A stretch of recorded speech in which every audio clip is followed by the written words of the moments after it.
life could be in danger because of the rhetoric? Her life is in danger? Who's that? Marjorie Taylor Greene, she says. Marjorie Taylor Greene. I don't think her life is in danger. Frankly, I don't think anybody cares about her. Okay, what about you?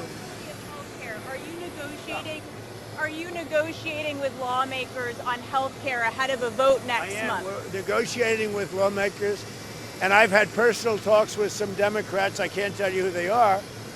I just don't want to do that. It's not fair to them. About paying large amounts of dollars back to the people. You know, this was my idea. It came up during that.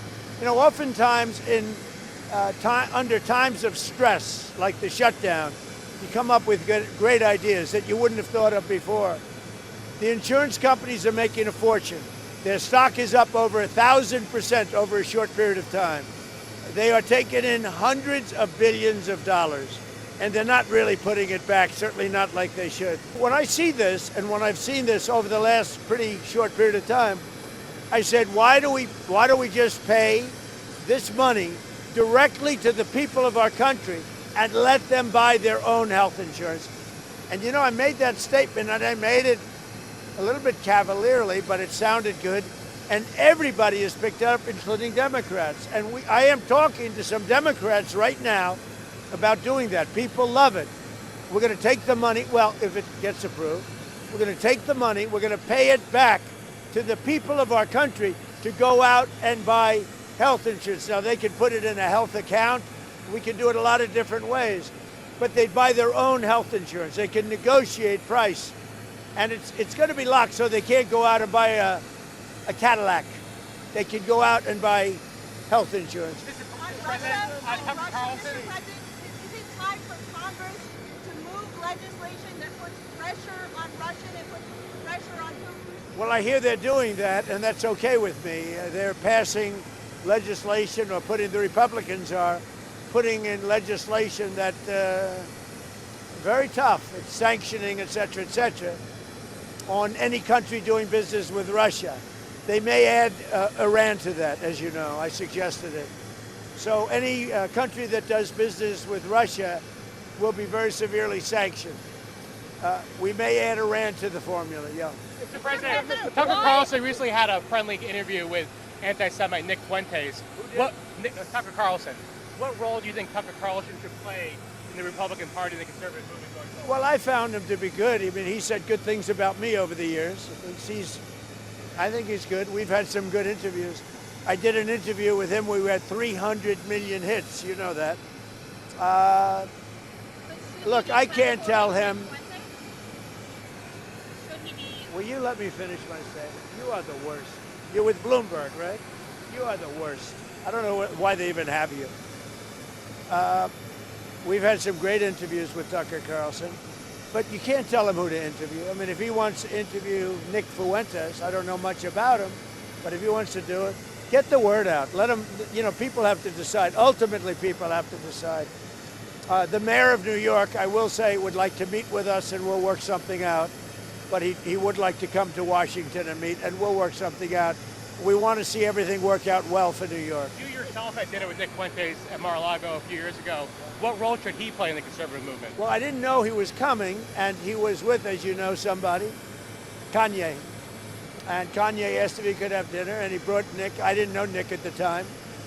And he did. He came along with a few other people. He brought a few people with him. Meeting people, talking to people, like for somebody like Tucker, that's what they do. You know, people are controversial. Some are, some aren't. I'm not controversial, so I like it that way. Okay. On Venezuela, are you discussing options with Congress? Are you going to Congress to discuss potential options you're considering? We like to keep Congress involved. I mean, we're stopping drug dealers and drugs from coming into our country. And I actually told Marco and some of the people, our Secretary of State is doing a great job, by the way. I said, go to Congress and let them know we're not letting drugs come through Mexico. We're not letting them come through Venezuela. And let Congress know about it. We don't have to get their approval, but I think letting them know is good. The only thing I don't want them to do is leak information that's very important and confidential and may put our military at risk, or whoever is doing, CIA, military, etc. But I did say, I said, go and see Congress, see the representatives that we're supposed to be seeing, and be open about it. If they say, we don't want you to stop drugs from coming into the country, I don't think that would be good. Yes. Are any other countries committed to helping the U.S. with Venezuela, or is all our action still? Yeah, we have great support because it's all about drugs. Well, in Venezuela's case, it's about drugs, and it's also about thousands, hundreds of thousands of people that they've released into our country. And some are gang members from Tren de Aragua, some are many are drug dealers, some are murderers. So in the case of Venezuela, it's the prison population. Their almost entire prison population was released into the United States. You know what that means? Their prison population was released into the United States. And we're getting it out. We're doing an amazing job. We have a strong border now. We have everything. Our country's doing so well. But what the Biden administration did to our country should never be forgotten. And the single worst thing they did is allow 20 or 25 million people to pour into our country. People from prisons, drug dealers, mental institutions, bad people, gang members, to allow that to happen to the United States, totally unchecked and unvetted, should never be forgotten. What they've done to our country is a very big thing. But we are correcting it. We have strong borders now. We have a great economy. The prices are coming down. The Democrats like to use the word affordability, but their affordability was terrible.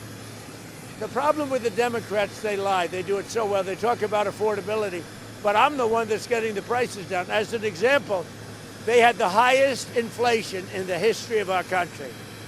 I have it down now to a normal level, and it's going down further. Thank you very much, everybody. Thank you, Mr. President.